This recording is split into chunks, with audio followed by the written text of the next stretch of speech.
اب دوسری ام المومنین سیدہ سودا بنت زمعہ رضی اللہ عنہا کے حالات و واقعات سنیں۔ آپ کا نام سودا تھا، والد کا نام زمعہ بن قیس اور والدہ کا نام شموس بنت قیس تھا۔ قبیلہ عامر بن لوئی سے تھی۔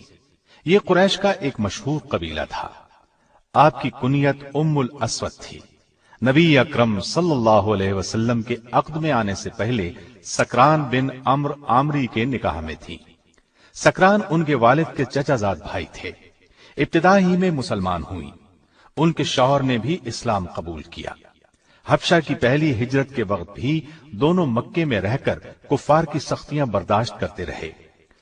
کفار کا ظلم حد سے بڑھا تو حبشہ کی طرف دوسری ہجرت میں یہ دونوں بھی شریک تھے۔ کئی برس گزرنے پر جب یہ مکہ آئے تو سکران انتقال کر گئے۔ سکران کے انتقال کے بعد رسول اللہ صلی اللہ علیہ وسلم نے ان سے نکاح فرمایا۔ سیدہ خدیجہ رضی اللہ عنہا کے بعد آپ صلی اللہ علیہ وسلم نے دوسرا نکاح انہی سے کیا، اور یہ ایسے ہوا کہ سیدہ خدیجہ کی وفات کے بعد آپ بہت غمگین تھے، اس لیے کہ وہ ہر مشکل میں آپ کی غمگسار تھی۔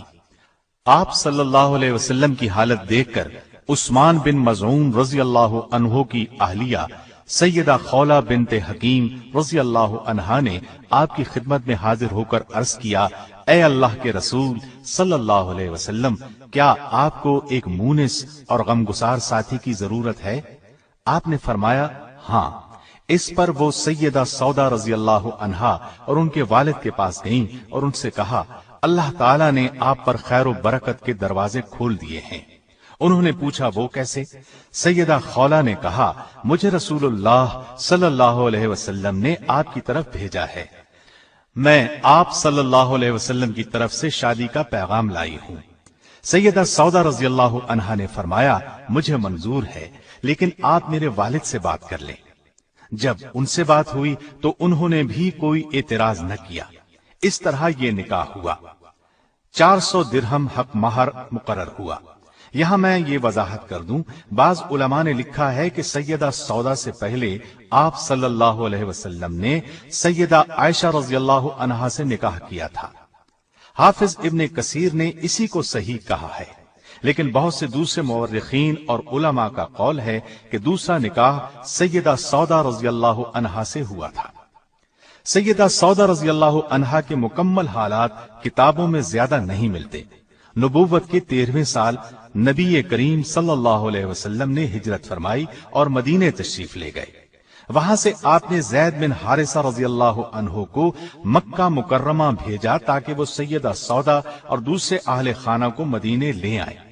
ان کے آنے سے پہلے ہی آپ صلی اللہ علیہ وسلم نے ان کے لیے رہائش کا بندوبست کر دیا۔ 10 ہجری میں رسول اللہ صلی اللہ علیہ وسلم نے حج کیا۔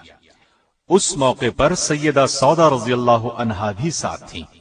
سیدہ چونکہ قدرے بھاری بھرکم تھیں، آہستہ چلتی تھیں، اس لیے انہوں نے نبی کریم صلی اللہ علیہ وسلم سے اجازت چاہی کہ انہیں مزدلفہ کی طرف پہلے روانہ ہونے کی اجازت دی جائے۔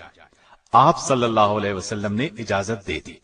چنانچہ وہ سب لوگوں سے پہلے ہی مزدلفہ روانہ ہو گئیں۔ انہیں بھیڑ میں چلنے سے تکلیف ہوتی تھی۔ ایک مرتبہ ازواج مطہرات بارگاہ رسالت میں بیٹھی تھیں۔ ایسے میں کسی نے پوچھا، اے اللہ کے رسول صلی اللہ علیہ وسلم، ہم میں سے سب سے پہلے کون مرے گا؟ آپ صلی اللہ علیہ وسلم نے فرمایا، جس کے ہاتھ لمبے ہوں گے۔ ازواج مطہرات نے اس بات کے ظاہری معنی لیے اور آپس میں ہاتھ ناپنے لگی۔ سب سے بڑا اور لمبا ہاتھ سیدہ سودا کا تھا، لیکن جب سب سے پہلے سیدہ زینب رضی اللہ عنہا کا انتقال ہوا تو انہیں معلوم ہوا کہ ہاتھ کی لمبائی سے آپ صلی اللہ علیہ وسلم کا مقصد سخاوت اور فیاضی تھا۔ طبقات ابن سعد کی روایت کے مطابق آپ کا انتقال خلافت امیر معاویہ رضی اللہ عنہ کے دور میں ہوا۔ ایک روایت یہ بھی ہے کہ سیدنا عمر رضی اللہ عنہ کے دور خلافت میں انتقال ہوا۔ آپ کے ہاں آپ کے پہلے خاوند سکران سے ایک فرزند پیدا ہوئے تھے، ان کا نام عبد الرحمن تھا۔ وہ جنگ جلولہ میں شہید ہوئے۔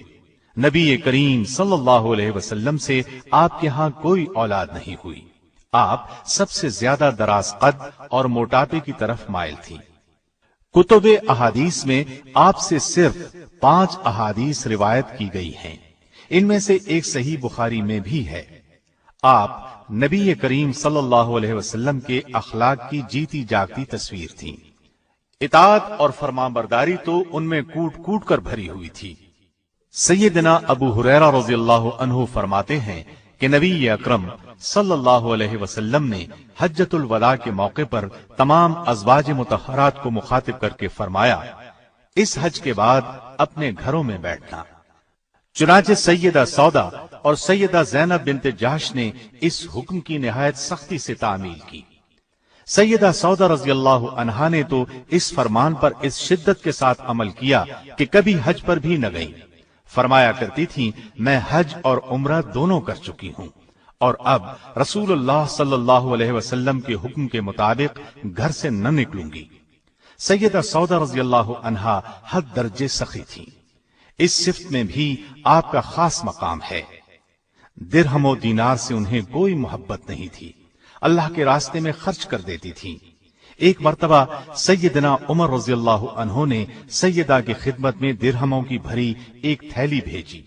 لانے والے سے پوچھا، اس میں کیا ہے؟ انہوں نے بتایا درہم ہیں۔